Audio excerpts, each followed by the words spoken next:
Mister X movie review. ఈ movie 2 hours and 25 మినిట్స్‌తో జియో హాట్‌స్టార్‌లో స్ట్రీమ్ అవుతుంది. ఇంకా ఈ మూవీ గురించి మాట్లాడితే మూవీ స్టార్ట్ చేయడం కొంచెం బాగా స్టార్ట్ చేస్తారు. ఏదో ఒక చిన్న కేస్ అనేసి ఒక 10,00,00,000 గురించి ఒక చిన్న ఫైట్ ఉంటుంది. ఆ ఫైట్ గైస్ కొంచెం బావుంటుంది. ఓకే అనిపించింది. అలాగే మూవీ స్టార్టింగ్‌లో ఆర్య గారి ఎంట్రీ కూడా చాలా అంటే చాలా బావుంటుంది. మూవీలో స్టోరీ స్టార్ట్ చేయడం గైస్ బానే స్టార్ట్ చేస్తారు.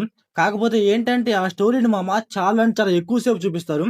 లిటరల్లీ ఏంటంటే మనకు స్టోరీ చెప్పేది ఒక 40 మినిట్స్ చెప్తారు. అక్కడ స్టోరీని 1 ఆర్ 2 సీన్స్‌లో చెప్పేయొచ్చు. కాకపోతే వీళ్ళేంటంటే చాలా అంటే చాలా టైం తీసుకున్నారు. అదైతే నాకైతే కొంచెం లాగ్ అనిపిచ్చింది. లిటరల్లీ స్టార్టింగ్‌లో ఒక 40 మినిట్స్ మామ స్టోరీ అసలు ముందలకి కదలదనమాట. మూవీలో ట్విస్ట్‌లుండవు, టర్న్స్ ఉండవు, ఏముండవు. ఏదో ఒక స్లోప్‌లో అలా వెళ్తా ఉంటది. స్టార్టింగ్‌లో మన హీరో ఎంట్రీ ఇస్తారు గానీ అది ఓన్లీ 5 మినిట్సే ఉంటుంది. దాని తర్వాత ఏంట్రా అంటే మళ్ళీ ఒక 40 మినిట్స్ తర్వాత ఎంట్రీ ఉంటుంది మన హీరోది. అప్పుడు దాకా ఏంటంటే విలన్ అంటూ, రా ఏజెంట్ అంటూ, ఏదో ఒక చిన్న కేస్ అంటూ అలా తిరుగుతా ఉంటది మూవీ స్టోరీ మొత్తం. దీని మధ్యలో ఏంట్రా అంటే మళ్ళీ ఒక లవ్ స్టోరీ. ఆ లవ్ స్టోరీ ఏమన్నా కొంచెం బాగుందా అంటే లిటరల్లీ మామ నాకైతే పిచ్చంటే పిచ్చ లాగ్ అనిపిచ్చింది. అసలుకి స్టార్టింగ్‌లో ఆ లవ్ స్టోరీ ఎందుకు పెట్టార్రా అనవసరం గదా అనిపిచ్చింది నాకైతే. అలాగే లవ్ స్టోరీకి సంబంధించి ఒక సాంగ్ ఏస్తారు. ఆ సాంగ్ ఏమన్నా కొంచెం బాగుందా అంటే అది కూడా అంతంత మాత్రమే ఉంటది. నాకైతే మరీ అంతేం అనిపించలేదు ఆ సాంగ్ అయితే. సరే దీన్ని పక్కన పెడితే మూవీలో ఒక 1 అవర్ తర్వాత వీళ్ళు ఒక ఫుల్ స్టోరీలోకి వెళ్తారు. ఆ 1 అవర్ తర్వాత ఏంట్రా అంటే మూవీలో స్టోరీ లైట్‌గా స్టార్ట్ అవుతా ఉంటది. రష్యన్స్ ఎవరికి పనిచేస్తున్నారు? అసలుకి ఆ బాంబ్ ఏంటి? అనేసి ఒక చిన్న స్టోరీ ఉంటది. ఆ స్టోరీ ఏంటంటే మనకక్కడ స్టార్ట్ అవుతూ చిన్నగా వెళ్తా ఉంటది. అలాగే మూవీలో క్యారెక్టర్ ఉంటుంది గైస్. రా ఏజెంట్ అనేసి ఒకతనొస్తాడు. అతని క్యారెక్టర్ మామ చాలా అంటే చాలా బాగుంది. మూవీలో తనకి స్క్రీన్ టైమ్ కూడా చాలా అంటే చాలా ఎక్కువుంది. అలాగే తన యాటిట్యూడ్ గావచ్చు, తన సీన్స్ కావచ్చు చాలా అంటే చాలా బావుంటాయి. కొంచెం వైలెన్స్‌గా ఉంటాయి. తన పేరైతే మర్చిపోయాను గానీ, తను మూవీ స్టార్టింగ్‌లో ఫేస్ కవర్ చేసుకొని ఎంట్రీ ఇస్తాడు. అతని క్యారెక్టర్ అయితే కొంచెం బాగుంది మూవీలో. తన క్యారెక్టర్ వైస్‌గా రైటింగ్ కూడా కొంచెం డిఫరెంట్‌గా ఉంటుంది.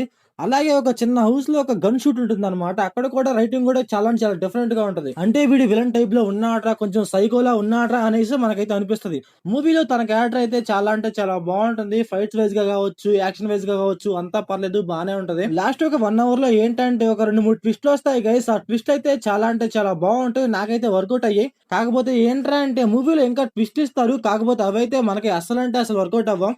కొన్ని సీన్స్‌లో ఏంటంటే ఇది ట్విస్టా? ఇప్పుడు నేను ట్విస్ట్ అని నమ్మాలా అన్నట్టుగా ఉంటది మనకైతే కొన్ని సీన్స్‌లో. అలాగే రా ఏజెంట్ క్యాప్టెన్ అనేసి ఒక మేడం ఉంటుంది. తన క్యారెక్టర్ కూడా కొంచెం బావుంది గైస్ కొన్ని సీన్స్‌లో. ఆమెకైతే ఒక చిన్న ఫైట్ ఉంటుంది. ఆ ఫైట్ కూడా కొంచెం బాగా చేసింది ఆమె అయితే కొంచెం బావుంది ఆ ఫైట్. మూవీలో యాక్షన్ బ్లాక్స్, ఫైట్స్ ఇవన్నీ పర్లేదు గైస్ బానే ఉంటాయి. మెయిన్ థింగ్ ఏంటంటే మూవీలో స్టోరీ, ట్విస్ట్‌లు ఇవన్నీ పర్ఫెక్ట్‌గా ఉండాలి. కాకపోతే మూవీలో ఇవైతే పర్ఫెక్ట్‌గా ఉండవనమాట. మూవీ క్లైమాక్స్‌లో ఒక 2, 3 ట్విస్ట్‌లుంటాయి. కాకపోతే ఏంటంటే మూవీ మొత్తం ఉండవనమాట. మూవీలో ఒక ఇంటెన్సిటీ నెక్స్ట్ టైమ్ జరుగుతుందో అని మనకు తెలుసుక బుద్ధవుతా ఉండదు. ఓన్లీ ఏంటంటే లాస్ట్ ఒక హాఫ్ అన్ అవరే కొంచెం ఎంగేజింగ్‌గా ఒక ఇంటెన్సిటీగా వెళ్తదంతే. మిగతా మూవీ మొత్తం ఏంటంటే చాలా అంటే చాలా స్లోగా వెళ్తా ఉంటది. మనకైతే లాగ్ అనిపిస్తది గూడా. ఇంకా ఈ మూవీ ప్లాట్ లైన్ ఏంటంటే రా ఏజెంట్స్ అయిన మన హీరో అండ్ వాళ్ళ టీమ్‌కి మన ఇండియాకి సంబంధించి ఒక మిషన్ ఒస్తుంది. ఆ మిషన్ ఏంటి? వాళ్ళు ఆ మిషన్‌ని ఎలా డీల్ చేశారు? ఏంటి అనేసి మనం మూవీలో చూస్తాం. ఇంకా ఈ మూవీ ఫ్యామిలీ వాచబులా అంటే నో గైస్. అక్కడక్కడ కొన్ని సీన్స్ అయితే ఖచ్చితంగా డిస్టర్బ్ చేస్తాయి. ఇంకా మూవీలో డైరెక్షన్, విజువల్స్ ఇవన్నీ పర్లేదు గైస్ బానే ఉన్నాయి. సో ఓవరాల్‌గా మూవీ ఎలా ఉందంటే నాకైతే యావరేజ్ అనిపించింది గైస్. మీరు మూవీ చూసుకుంటే మీకెలా అనిపించిందో కామెంట్ చేయండి. So thanks for watching.